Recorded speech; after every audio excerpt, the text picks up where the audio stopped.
Andrew, um, again, we've let in 4 goals. We lost 4-2 this time. Not the result we needed to bounce back from the defeat to Liverpool. Tell me your thoughts about the game. Shambles comes to mind.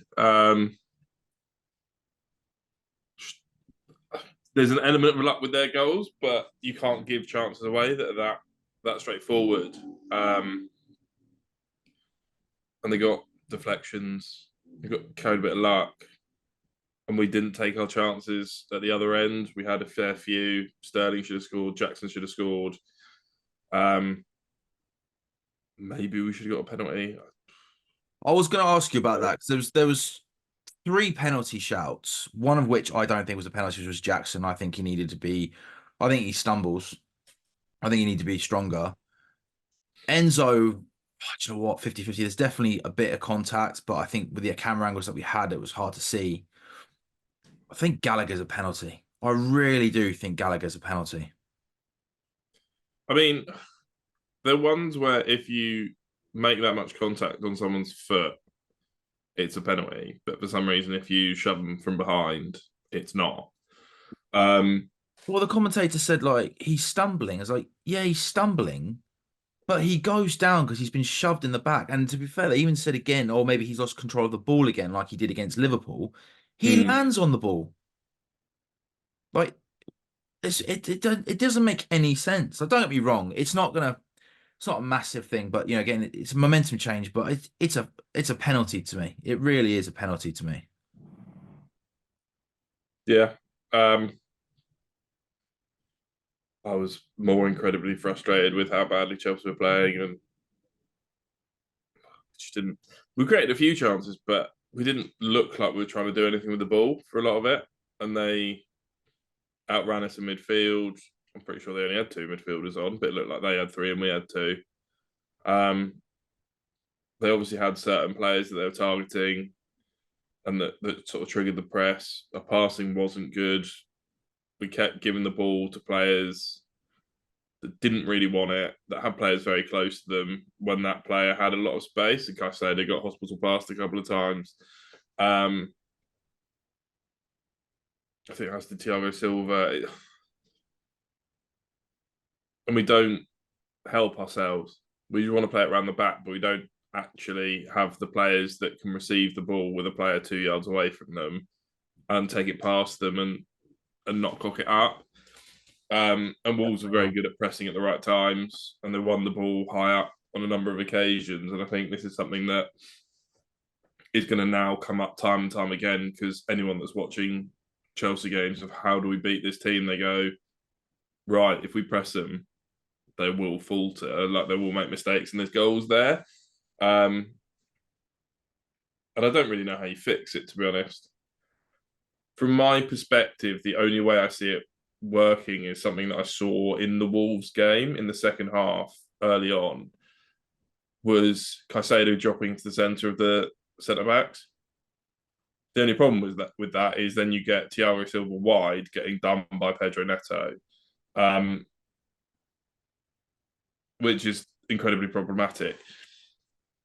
So I think that long term will be what the system ends up going to is that the DM sort of drops back into a sort of centre back role.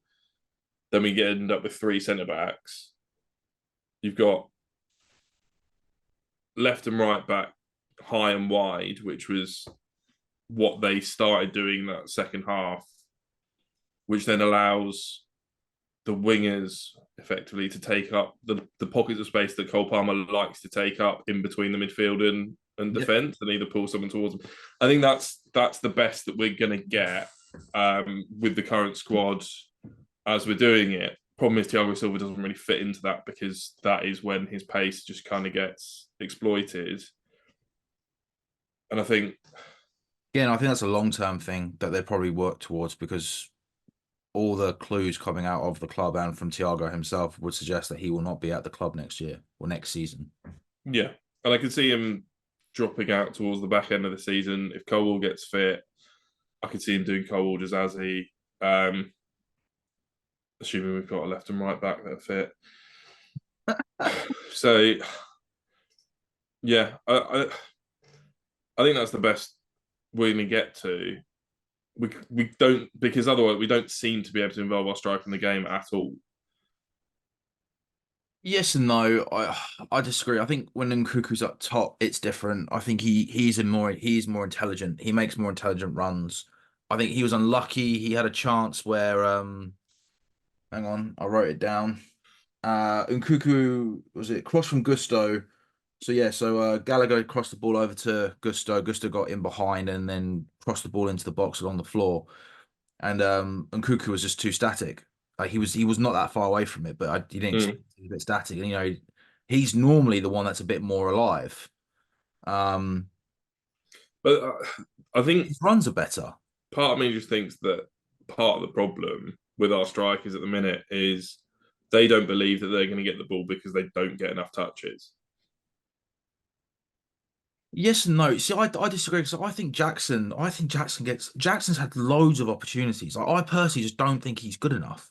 Like that header that he should have buried that header. And then even when he was running into the box and before Gallagher had his shot and the defender just stuck a foot out and it blocked it. So I lift it up, Gallagher. Come on, I know it's on your left foot, but you could have done it a bit better. But I don't trust Jackson. Like I feel like if Nkuku had been playing more and had not been injured, instead of Jackson, I think it's a different story. Not saying it's an amazing leap and bounds better, but I do think it's a different story. Uh, I don't think Nkunku really touched the ball in the first half.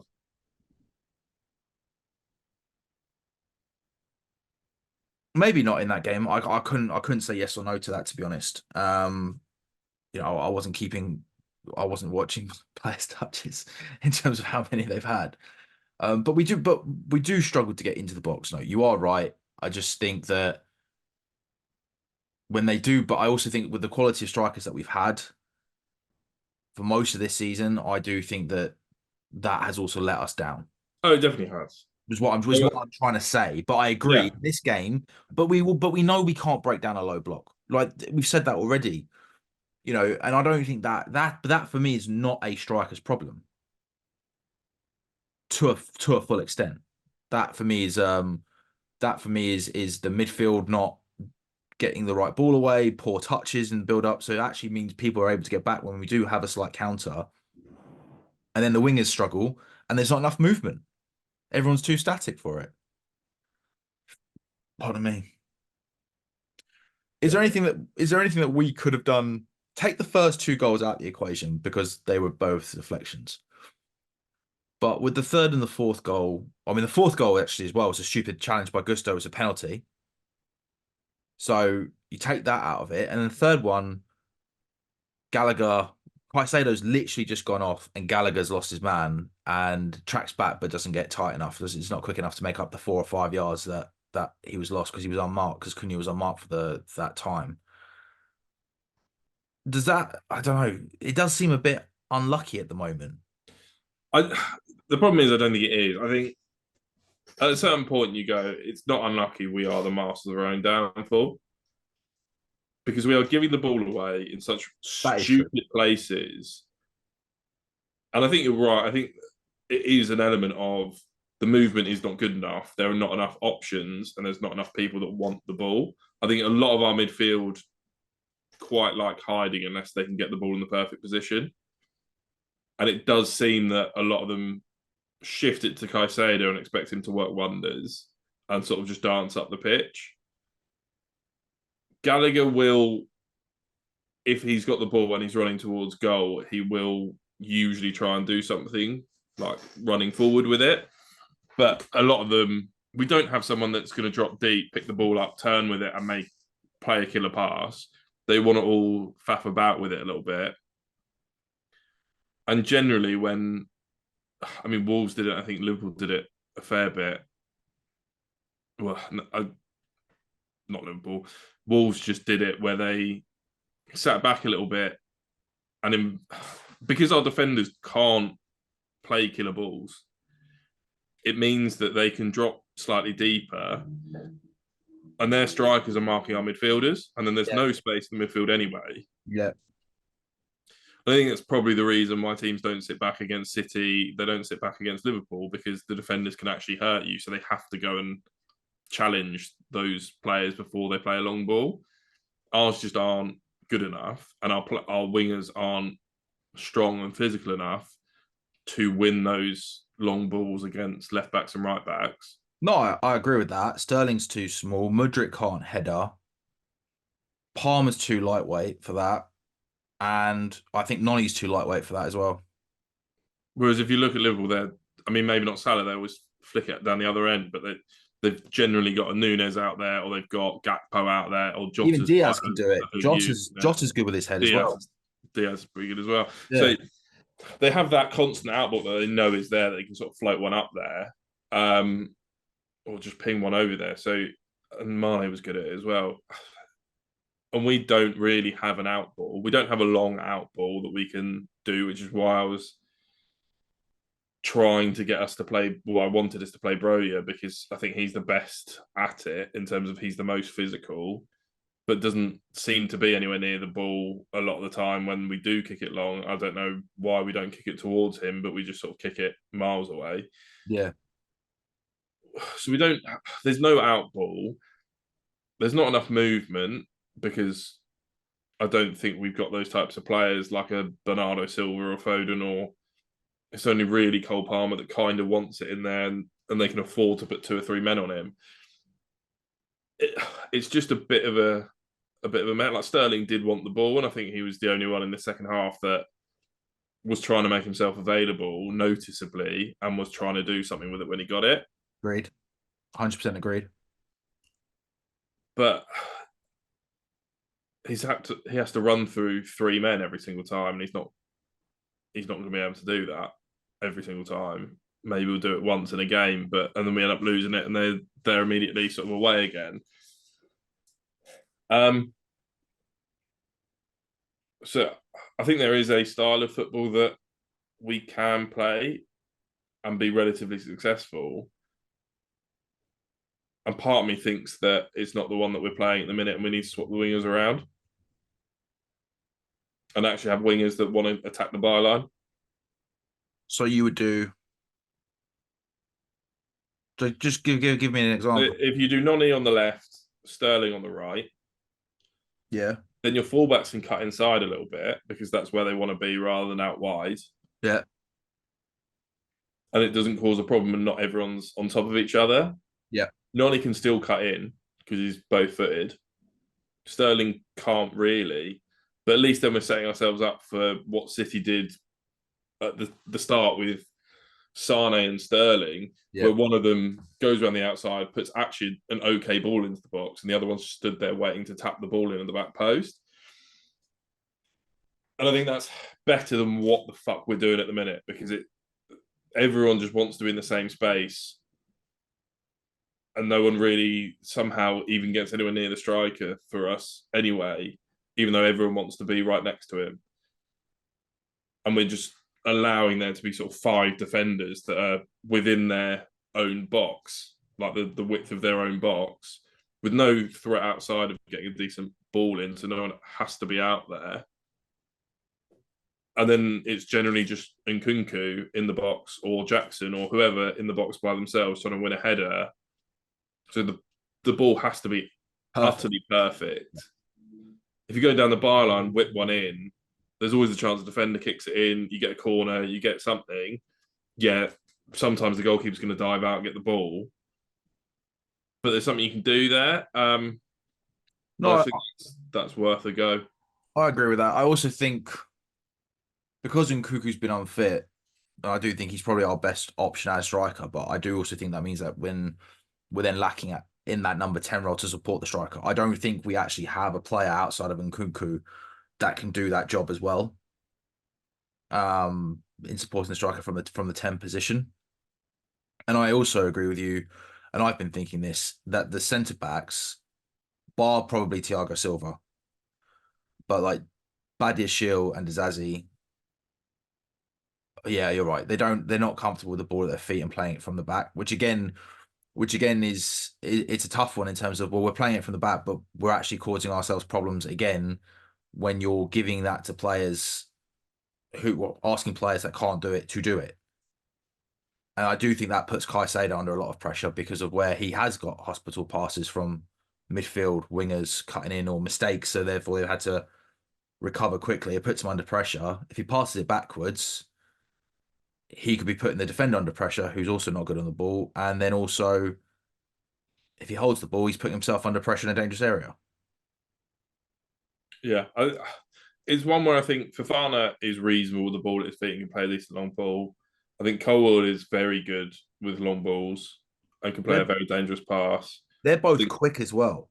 So I yeah, feel like they're also able to recover quite they're obviously able to recover quicker than Dizazi and Badiashile, I feel as well. yeah. But I think a lot of it is actually being able to hurt the other team so the teams can't drop as deep. I think Thiago Silva is a good passer of the ball, but when he's the only one and he's the only one that they've got to potentially go to, it's not that much of a threat. I don't think it's probably a bit of a hopeful situation of I don't think we can still win the ball up top, and something needs to change up top to even make that an option because I think teams will still want to will feel comfortable sitting back, and that they can win those headers, they can get rid of it. Yeah. Whereas obviously City have got Haaland and Liverpool have got pretty powerful wingers that, like we said, whereas we just don't. So uh, it's it is a difficult one, and it's what I've kind of been saying for a lot of the season. Of I don't really blame Poch just on the basis that I think it would be slightly different if we had everyone that was in our squad fit and available all season, and we were in the same place. Then I would say it's not good enough. Like we have enough players in the squad to be able to compete for top four. We've put a decent run together, which shows it's possible at times. Admittedly, we didn't beat anyone that was particularly exceptional, but Bar Spurs. there's extenuating No, circumstances. I know. I didn't want to add that bit, but they were the only team. And I wouldn't say that they were on when we were on a run. I think we had a decent December and sort of early Jan. Mm. Um, put a streak of games where we looked functional, but again, yeah, it's Luton, it's Crystal Palace, who wouldn't they are in sort of the Wolves category, I think. And now we're looking at I thought Man United have been terrible all season. They've picked up wins against Wolves and they picked up a win at the weekend against West Ham. West Ham, who I think beat us. So you turn around and go, well, that's it then, really, in terms of challenging for anything. So, and I don't. The problem is, it's not like we can. There's a couple of old players in there that are struggling, and maybe we can give some youngsters a go. They're all youngsters that should be running at 50 miles an hour all game, every game, in theory. Yeah. We haven't I got mean, it. there are definitely certain players that like we're bringing on in times where I don't feel like we should be bringing them on. You look at Liverpool bringing some of their youngsters. Was that Connor Bradley bloke?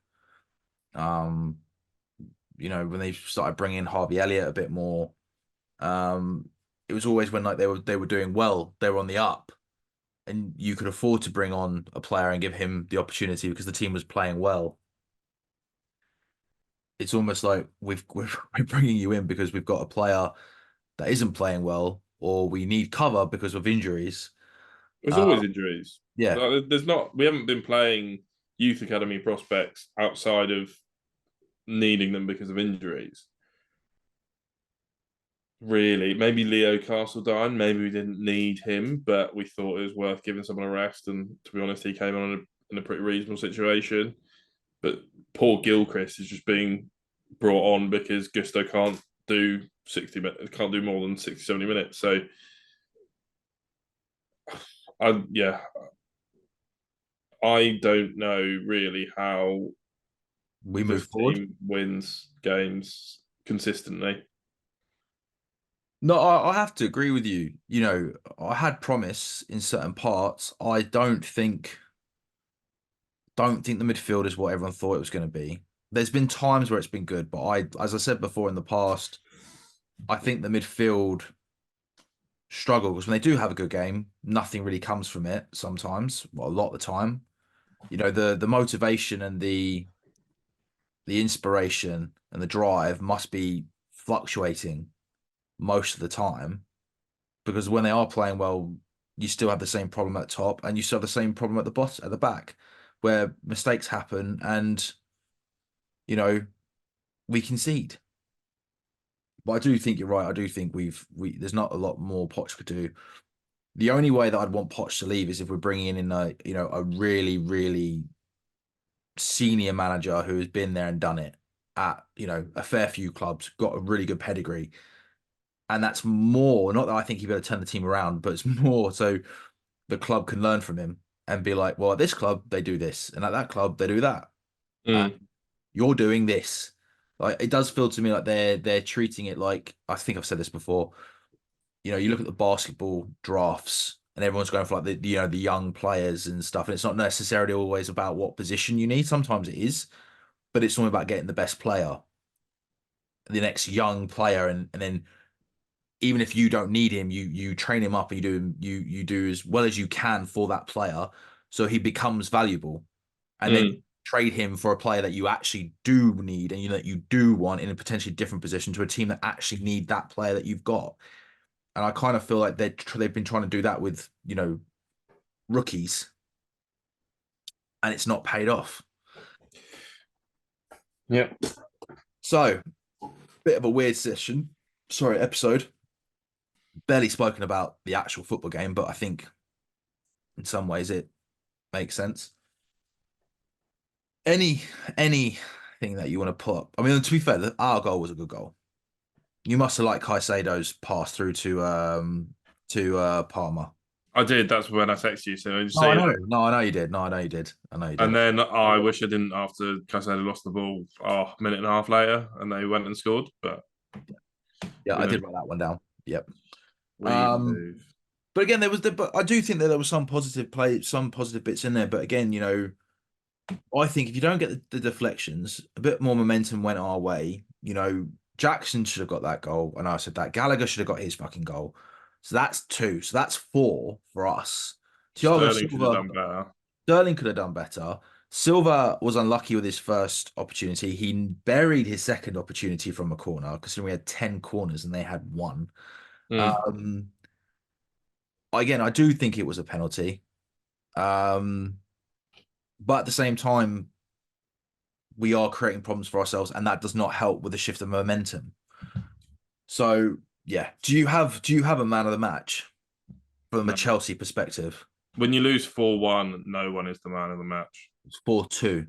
4-2, no one is the man of the match. I don't know. I thought Sorry, I I'm thought still just looking Sterling. at my Liverpool notes. I thought Sterling did his best. He got better in the second half. Just I think the defense just struggled again. Um, I bet Thiago Silva's looking forward to his retirement now. I Well, would be. leaving the club, I should say. He probably won't retire straight away. Right.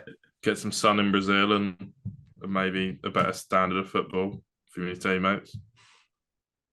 Yeah, I think even if he plays in Brazil second division or Division B or whatever it's called, he's probably going to enjoy it more than what he's getting at Chelsea. Um, it's going to be a lot of editing for this. But right, with that note, thank you all for watching this very solemn episode of the Overlandcy podcast. And stay tuned for the pre-game analysis of the FA Cup round 4, I believe it is, replay against Aston Villa, which is away at Villa Park during the middle of the week. As always, like, share, subscribe, follow, comment, and love to get your thoughts on where you think it's Poch in, Poch out, whether it's the players, is it the system, is it the ownership and what they've done, the medical stuff. There's a lot of comments that can come in here. So yeah, be great to hear them. And thank you all for watching.